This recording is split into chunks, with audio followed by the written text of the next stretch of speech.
ñoom jël nañ ci ay matukaay pour la première fois ñu yëkkati ci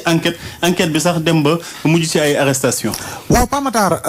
d'abord dañuy masawu sax toutes les victimes des Soumol. Suñu consoeur Maty Sarr Niang je crois bien que elle a été agressée week-end bi parce que Soumol tamit moo amoon su ma jumulee combat de lutte la woon également mu taxaw si national bi di xaar taxi gars yi fekk foofu rajaxe ko yóbbu portable iPhone 16 am ak sac boo xam woon amoon na fukki junni du sukk 50 000 francs noonu fukki junni donc ak ñeneen ñi nga xam ne Pape Matar jam leen ci paaka am na koo xam ne boo yàggul tuuti boo ko fàttali ko ñàkkoon na si bakkanam si bu ñuy ndongu scooter am donc il y a énormément de victimes lu jëm si wàllu Soumol yi te Soumol Pape Matar dafa yàgg Soumol ay jamono sax Pape Matar avant sax ñu naan combat de lutte booy dañ daan jékki say regroupé wu rak daal di rek commencé Soumol te combat de lutte sax daawul am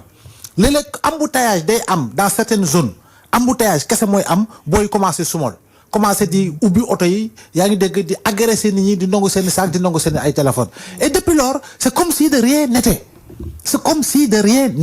kon bu ñu demee ba yegg si benn niveau autorité bi si wàllu boppam ministre de l'intérieur wax turu Soumol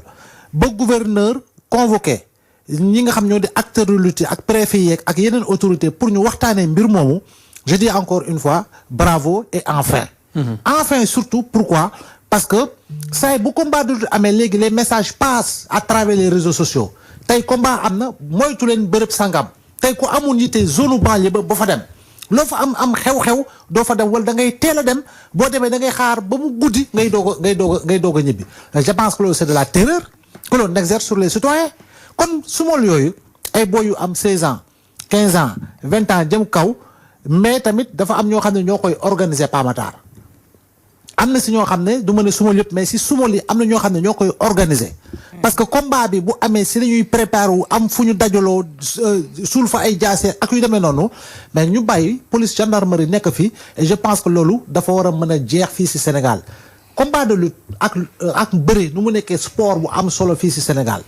saay bu combat amee yow xalaatoo li nga xam mooy la beauté véritablement du sport mais yaa ngi ragal si li nga xam ne mooy la violence que certains vont exercer à l'issue de ces combats là kon boog damay wax ni war nañ see jël matukaay yu war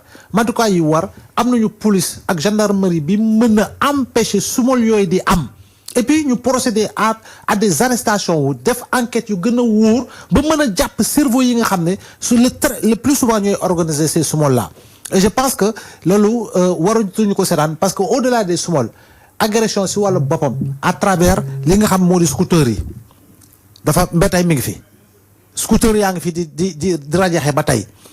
période fête yi bu amee scooter yaa ngi fi yenn écoles yi itamit da ngay gis ni bu ñu wàccee surtout école de formation yi étudiants ak étudiantes yi di doxantu yore téléphone ak sac da ngay gis ni borom scooter yi dañuy cibler yenn institut de formation yi zone yooyu duñu fa jóge dafa la ñuy tourner dañuy doxantoo seen ordinateur voilà parce que dañuy ñibbi seen ay kër te ñu si bari ay mbaaw la ñuy ñibbeek ak ay Kër Massar ak ay route de Boune ay Tivaouane Peulh kon donc loolu yëpp jàpp naa ne war nañ si jël matukaay pour mieux sécuriser Dakar on est à un pas de la tenue des Jeux olympiques de la jeunesse Dakar doit être une capitale sécurisée sécurisée à tout point de vue yaa ngi dégg kon te loolu autorité bii nga xam ne moo yore intérieur comme wax na si muy maître Bamba Cissé nañu jël matukaay yi war police ak gendarmerie jël matukaay yi war nañu infiltrer boy yi nañu infiltrer gang yi pour véritablement aller dans le sens xoolal autoroute à péage bi par moment combat de lutte bu amee sax autoroute bi à péage bi gars yi dañuy forcer le passage c'est ça dañuy ñëw forcer charrette sax day jàll charrette laa wax day jàll ñu ñëw oto yi fay nekk le plus souvent sax dañ leen di gang si waale en même temps kon boog loolu je pense que war nañ see jël tout ce qu'il faut pour aller dans le sens en tout cas xeex ko ba mu dañ fii.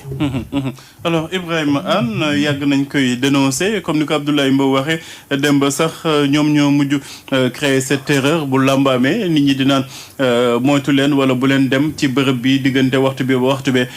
bu ci autorités yi jëlee ay matukaay ba fexe ba loolu ñu jëli ko fii yëgte ay l'enquête ba am ay arrestation lu baax la. mais loolu lu baax la non seulement pour les citoyens mais aussi pour làmb ci boppam parce que loolu je crois que c'est de la mauvaise pub c'est de la mauvaise communication pour làmb li nga xam ne moom mooy la lutte traditionnelle en tant que sport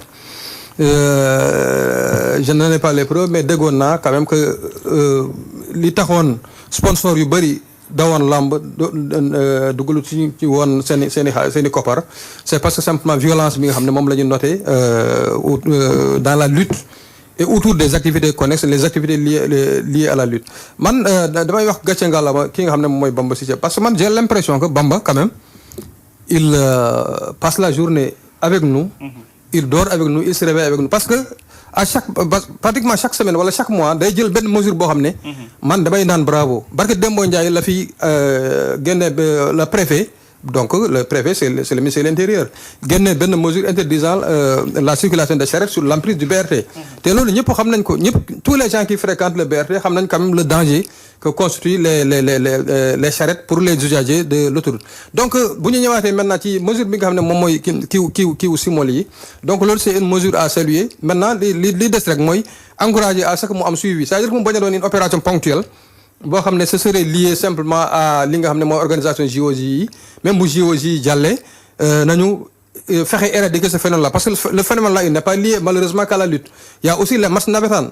après chaque match navétane yooyu souvent day am ñun simol yi on en est victime à Tivaouane Peulh je crois qu'il y a de cela 2 semaines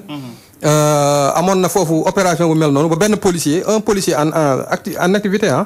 il a sorti son pistolet je crois il a tiré une balle ba xaw je crois dafa jam kenn ci boy agresseurs yi ak yooyu donc xam nga loolu mënoon na demee neneen tout comme il aurait pu le tuer donc je pense que cette mesure là c'est une mesure salutaire pourvu simplement que ça dure comme on dit que mu bañ a doon rek un truc ponctuel pour débarrasser Dakar de sa pourriture à la veille des JOJ mais au-delà des JOJ même bu JOJ jàllee ñu maintenir mesure boobu parce que lii daf ñuy rappeler rek amoon na ay temps quand George Bush venait ici par exemple je crois que c'est l'avant-dernière visite d'un président américain parce que la dernière c'est Obama mais George Bush bi mu fiy ñëwee boobu à la veille de cette visite là dañ nettoyé woon Dakar de tous ces bandits de tous ces lépp lañ nettoyé woon mais juste après bon on a fait comme si de rien n'était c'est comme si les citoyens eux ils ne méritaient pas cette sécurité là donc loolu moom loo xam ne on attire l'attention de l'autorité ki nga xam ne moom mooy le ministre de l'Intérieur Bamba Cissé à ce que l'action soit pérenne à ce que la mesure soit pérenne avant les JOJ pendant les JOJ et après les JOJ que tout ce qui est lié à l'insécurité que ce soit ces simons-là ou autres à ce que vraiment que l'État xaji tànk tuweyam éradiquer ko pour vraiment le grand bonheur des populations que nous sommes. Awa Diop cette fois-ci ñu ibbi ci l'enquête quand même li ci étonnant mooy li ministre bi wax boobu le temps ba tey mosuñu si ibbi enquête dafa mel ni sax dañ doon bàyyi simol bi di gën a installé wu simol nag pour ñi nga xamante ne xamuñu ko mooy ñi ñuy gis bu làmb jeexee wala bu combat wala sax concert wala match de football bu jeexee ñiy wër ànd def groupe di daw di agressé ak di sàcc. loolu nañ tuddee simol. waaw Pape avant may ñëw foofu rek une information de dernière minute mooy accident bu métti bu am. dinañ si ñëw maa ngi wax Khalil Diémé Farafeñe waaw suñu ndaw yi nga xamante ne ñoom waa dëkk boobu ñoom Serigne Gueye ak yooyu. muy Maabo ndax chauffeur bi Maabo la dëkk mi ngi wuyoo ci turu Samba Touré. y a eu 18 morts. ndax nee nañu benn minicar bi ñuy wax Cheikhou Charifou. moom moo def jëf ji nee na ñi nekkoon ci minicar gi yëpp amul benn survivant. xam naa ne dañuy jéem a wax rédaction bi au niveau Serigne Gueye wala Codé Ndiaye rek ñu gën ñu yokkal information boobu. Il paraît qu'il y a un policier parmi les kii waaw 18 morts en tout cas. ñi nekkoon ci minibus bi yëpp kenn génn ci. voilà Pape comme ni nga wax xam nga li mel li ma doon wax rek xam nga gouverner. c'est beaucoup de rigueur mais également li nga xamante ne moom moo di am fulla ak fayda ci li ngay def pour jëfee ko parce que li ngay wax yàgg na fi am mais ministre yi fi succédé woon yëpp jëluñu ci woon benn mesure. c'est vrai tey Bamba Cissé vient jël ci li nga xamante ne moom moo di mesure boobu. pour li nga xamante ne moom moo di simol bi mais Pape xam nga dañ ko yemale rek ci su làmb amee. oui mais semaine bële dañu toog fii.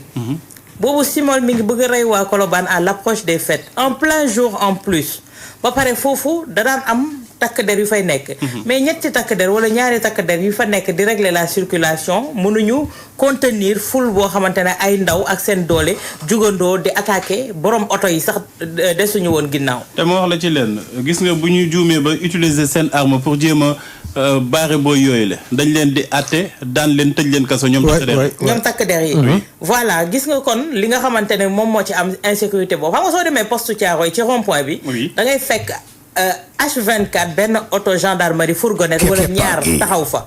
xam nga yooyu c'est des mesures dissuasives. mais également zone yi nga xamante ne dañ naan c'est des zones criminogènes également yaakaar naa ne li ni mel war nañ ko faa teg mu nekk des mesures dissuasives parce que en plein jour Pape ñuy simol buntu Walfadjri bii plein jour ñuy simol di këf ay perruque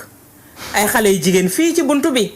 jour boobu ñun dañu génn dañ dawaat duggaat ci biir di xaar ñoom ñu jàll pour ñu mën a génn ci lan benn face à face la ñu demoon fii ci Grand Yoff